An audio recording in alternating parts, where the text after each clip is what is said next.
Bien, bonjour à toutes et à tous. Nous allons poursuivre cet échantillonnage, cette représentation partielle du livre de Günther Schwab, cet Autrichien qui s'était levé contre les dégâts causés à l'écologie, à l'environnement, et qui a écrit ce livre romancé, Danse avec le diable,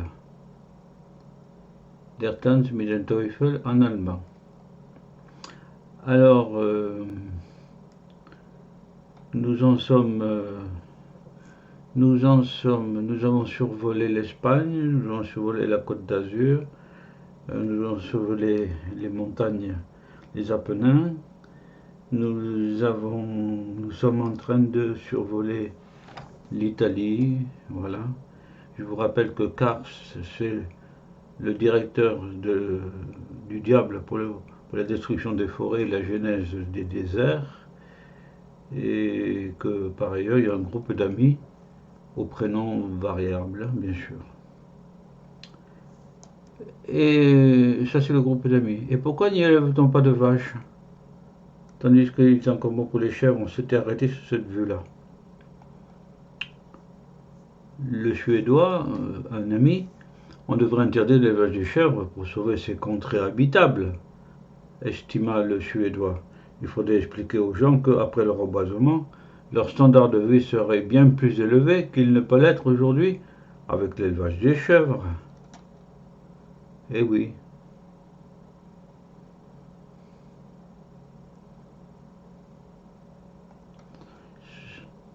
C'est un sage conseil, ironisa Karst.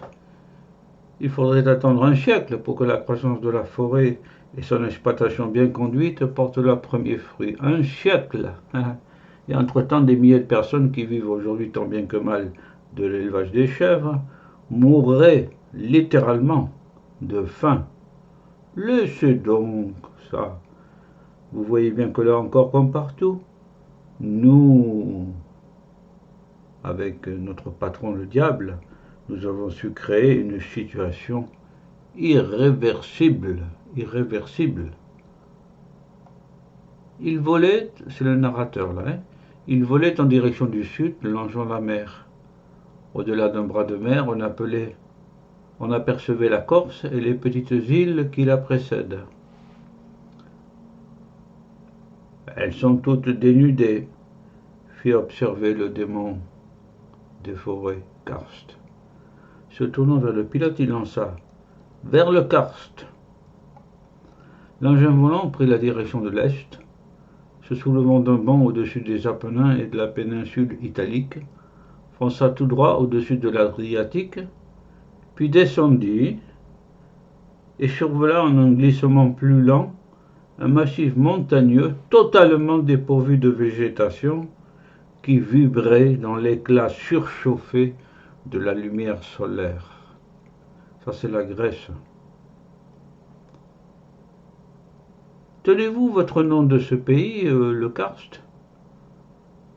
Non pas. C'est le pays qui porte au contraire mon nom, parce qu'il est mon œuvre. Un paysage désespéré, n'est-il pas vrai? Jadis vivaient ici de grandes forêts de chênes et de pins noirs. Oui. Mes premières mesures dans ce pays remontent fort loin, vous savez. Les Romains y abattirent déjà beaucoup de bois, les Vénitiens encore bien plus. Ce qui resta fut détruit par les autochtones et les chèvres, mes adorables chèvres.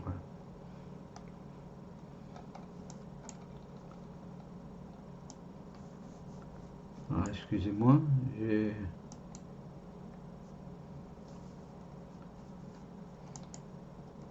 mes adorables chèvres. Une fois les forêts disparues, les oliveraies dépérirent. Les riches aïeux eurent de misérables petits-fils. 250 000 hectares furent ainsi transformés en un désert de pierre. Ah ah ah.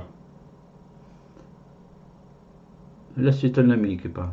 J'ai lu quelque part que l'on fait de vigoureuses tentatives de reboisement, fit remarquer Alfred. Et Karst. Rien à faire. Il y a plus d'un siècle qu'elles furent entreprises. Plus d'un siècle. Le résultat est maigre, parce que l'humus a été emporté par les eaux.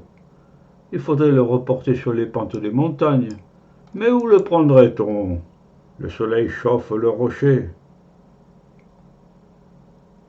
Voilà. Je ne peux pas rendre compte de l'intégralité du passage. Ça nous entraînera encore trop loin. Le but étant de vous donner un aperçu de l'ouvrage. J'encourage l'auditeur et le lecteur à approfondir cet ouvrage, prémonitoire évidemment, en 1958, donc, quand Günther Schwab a écrit ce livre, il voulait dénoncer les ravages causés par l'industrialisation, le commerce, la société moderne, quoi, à l'écologie. Donc la propension de l'être humain à agir contre son intérêt vital est fascinante.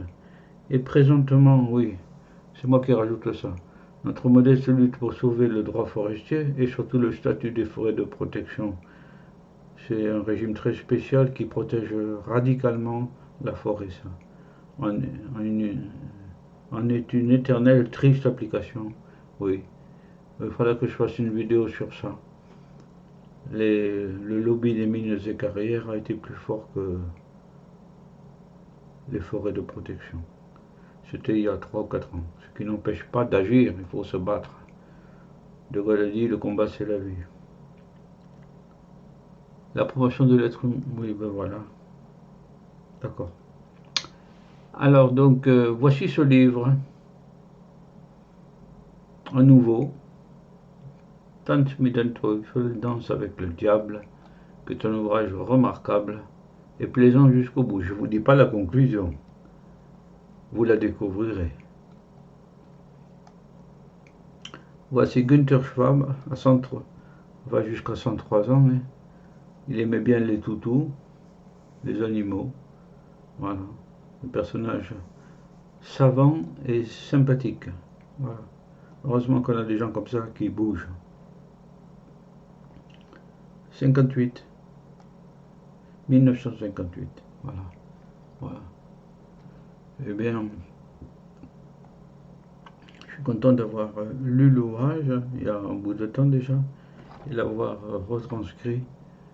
Et je vous conseille de le parcourir aussi et d'en parler aussi, de rapporter tout ça dans des discussions. Avoir quelque chose à dire d'intéressant, c'est original. Voilà. Eh bien, je vous remercie et au revoir à toutes et à tous. Avec Günther Schwab. Au revoir.